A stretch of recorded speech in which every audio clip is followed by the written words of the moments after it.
তাহলে আমাদের একটাই গান গাইতে হবে, সারা বিশ্বের বিস্ময় তুমি আমার অহংকার।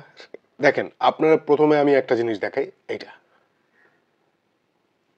এইবার আপনাকে আমি আরেকটা জিনিস দেখাই, এইটা।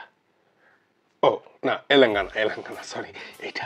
This is editing. এইটারা বলে এডিটিং, এবং এডিটিং এর একটা ক্লাস নেব। এইটা বলছে কার্লো আনচেলত্তি, আমি ক্লাস নেব না, ক্লাস নেবে কার্লো আনচেলত্তি। দেখেন ভাই, this is Real Madrid, this is Real Madrid, এবং রিয়াল মাদ্রিদের এই খেলা দেখার জন্যই ফ্যানরা পাগল হয়ে থাকে। কাম ব্যাক, এবং কখন কাম ব্যাক? 90 মিনিটের পরে গিয়ে কাম ব্যাক। কখন কাম ব্যাক? রুডিগারের হেডে come back. Another fantastic corner, রুডিগারের হেড, চুয়ামিনির হেড, যদিও লাকি ছিল।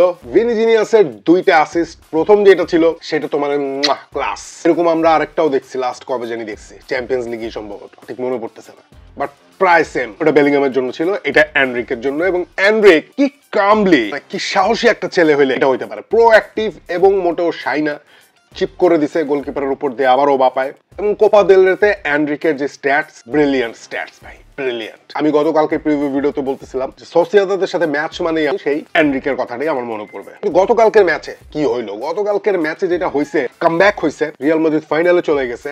ইনজুর্ড রিয়াল মাদ্রিদ, রোটেশনে ভরা রিয়াল মাদ্রিদ, সিচুয়েশন এমন all in Real Sociedad with unlucky আলাবা। Unlucky আমি এখানে বলবো আলাবারে আপনারা অনেক গালাগালি করতেছেন, দ্যাটস ফাইন, হইতেই পারে। ইনজুরির পর আসছে বেচারা, আইসে এই দুইটা যে ডিফ্লেকশন হয়েছে, দেখেন এখানে আমি আলাবারে দোষ দিতেছি না। আলাবারে আমি দোষ দিতেছি কোথায়? ইনজুরির পর যেই একটা রাস্টি ভাব চলে আসছে আলাবার মধ্যে, ফ্লুইডিটির একটা ল্যাক, এটা আমরা দেখছি আলাবার মধ্যে। আপনি একই সাথে ভাস্কেস যখন উপরে চলে যাইতেছে, আপনি আলাবারে নিচে রাখতে পারেন না, মানে একই সাথে দুজন থাকতে পারে না, ব্যালেন্স হয় না। চুয়ামিনি, ভালভার্দে, ব্যালেন্স হয় না। আপনি ওখানে রাখেন, সাবায়াসে রাখেন, ভালভার্দে রাখেন, ব্যালেন্স হয়। It's all about balancing. Defence line এবং মিডফিল্ডের মাঝখানে যে gap, it's all about position. Carlo Ancelotti, I guess. দেখেন এইখানে এখন মাদ্রিদ তো কালকে কামব্যাক দিছে, ম্যানচেস্টার ইউনাইটেড কালকে হেরে গেছে। ম্যানচেস্টার ইউনাইটেডের জায়গায় নটিংহাম ফরেস্টের জায়গায় আমরা অনেক চান্সেস ক্রিয়েট করছি, বাট নটিংহাম ফরেস্ট খুবই ডিফিকাল্ট ডিফেন্সিভলি, এটা প্রুভেন এবারের প্রিমিয়ার লিগে আমরা দেখছি। মুরিলো থেকে শুরু করে তাদের ডিফেন্স ভাঙা খুবই ডিফিকাল্ট, আমরা জানতাম। তারপরেও যেই গোলটা এলাঙ্গা দিছে, সেটা আমাদের হৃদয়ে একটু বেশি আঘাত করছে, কারণ এলাঙ্গা আমাদের লোক। এখন মজার কথা হচ্ছে, এলাঙ্গারে তো আমরা বাদ দিইনি, মানে না আমাদের ইনিয়াস বাদ দিছে, না আমাদের রুবেন আমিন বাদ দিছে, বউ আগের মাল, সেই নিয়ে চিন্তা করে লাভ নেই। কিন্তু গোলটা ঠেকানো যাইতো। ওই পজিশনে মোটামুটি কত দূর দৌড়ে আসছে, এবং কত সেকেন্ডে আসছে, এবং কতটা টাচ সে নিছে, এটা হচ্ছে দেখার বিষয়। এবং এই মোমেন্টে 3টা প্লেয়ার ছিল ম্যানচেস্টার ইউনাইটেডের, এবং তারা তাকে ট্যাকল করতে পারতো।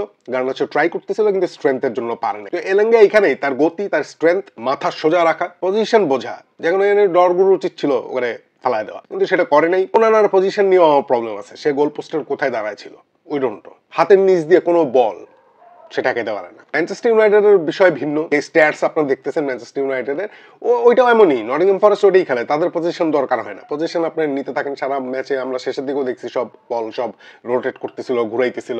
এইটাই নটিংহাম ফরেস্টের খেলা। তারা গোল দিয়ে, তারা তাদের ডিফেন্স খুবই সলিড, গোল দিয়ে বসে। সিটির সাথেও তারা তাই করছে।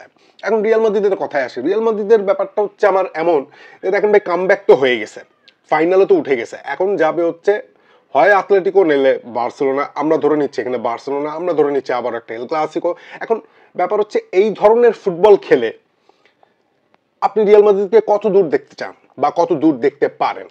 এই ধরনের ফুটবল বলতে আমি কি বুঝাচ্ছি, সারা সিজন জুড়ে তো এক ধরনের ফুটবল খেলছে এই রিয়াল মাদ্রিদ, যেটা আমরা জানি। গতকালকের ম্যাচে আমরা যেটা দেখছি, যে লিড নেওয়ার পরে রিয়াল মাদ্রিদ ভুলে গেছে কিভাবে ম্যাচটারে কিল করতে হয়। ম্যাচ কিল করার একটা টার্মস কিন্তু ফুটবলে আছে, যে আপনি খেলাটা এমন ভাবে শেষ করে দিবেন যেন এখানে বার্সা যেটা করে, এইটাতে আর কোনো কিছুই নাই, খেলা এখানে শেষ। তো কালকে যখন ভিনিসের বিউটিফুল পাসটা আসলো এবং এটারে একদম শেষ করে দিল আমাদের আলাদা ঘরের দুলাল এনরিক, তখন মাদ্রিদের অ্যাপ্রোচটা কি হওয়া উচিত ছিল? তখন মাদ্রিদের অ্যাপ্রোচ হওয়া উচিত ছিল খেলা শেষ করা। আমরা ভিনি চমৎকার খেলছে, 2টা অ্যাসিস্ট, বেলিংহামে যেটা দিছে, এনরিককে যেটা দিছে, 2টাই জোস। কিন্তু ভিনির আরো দায়িত্ব নিতে হবে ভাই।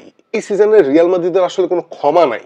গত সিজনে রিয়াল মাদ্রিদকে যেইভাবে প্রেস করা হয়েছে, যেই প্রক্রিয়ার মাধ্যমে রিয়াল মাদ্রিদ এত কিছু জিতে গেছে গত সিজনে, সেই সিজনেরই আসলে এখন হচ্ছে পরীক্ষাটা দিতে হচ্ছে, যে রিয়াল মাদ্রিদ আসলে কোনো ক্ষমা নাই। নেক্সট উইকে চ্যাম্পিয়ন্স লিগ আছে, আর্সেনালকে বিট করলে পিএসজি, এদিকে হচ্ছে বার্সা, ওই চ্যাম্পিয়ন্স লিগেও বার্সা, লা লিগাতেও আছে বার্সা। সত্য কথাটা হচ্ছে Barca is playing very good. মাদ্রিদের যে 2 ফুলব্যাক সমস্যা, এই সিজনে তার সমাধান হইতেছে না। গতকালকে ফ্রান যখন নামছে, ইট ওয়াজ গুড। চুয়ামিনি একটা গোল হজম করাইছে, এদিকে ভাস্কেস প্রথম গোলটা হজম করাইছে। So fullback situation disastrous. Vazquez হচ্ছে রিয়াল মাদ্রিদের লায়াবিলিটি, এখন কিচ্ছু করার নাই। আর্নল্ড এখানে আসতেছে, আমরা শুনছি আর্নল্ড আসতেছেন সামারে।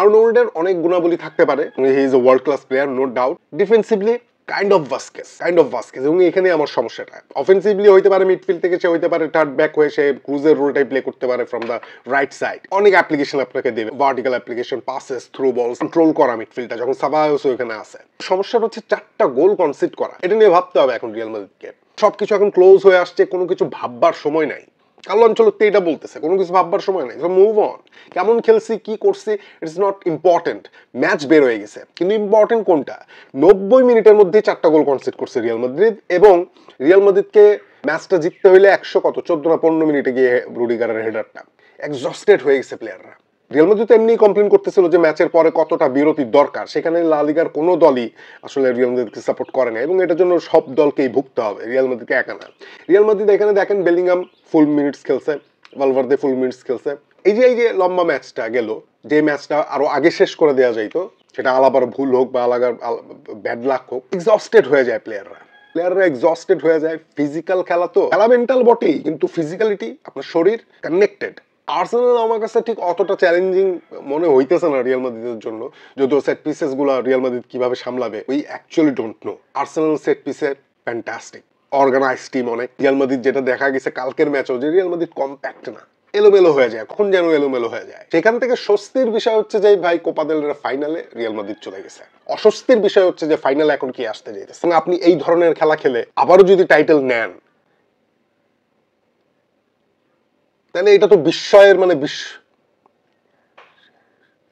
মানে এটা তো তখন বিস্ময়কেও ছাড়া যাবে টাইপের কিছু একটা but I am very happy for Real Madrid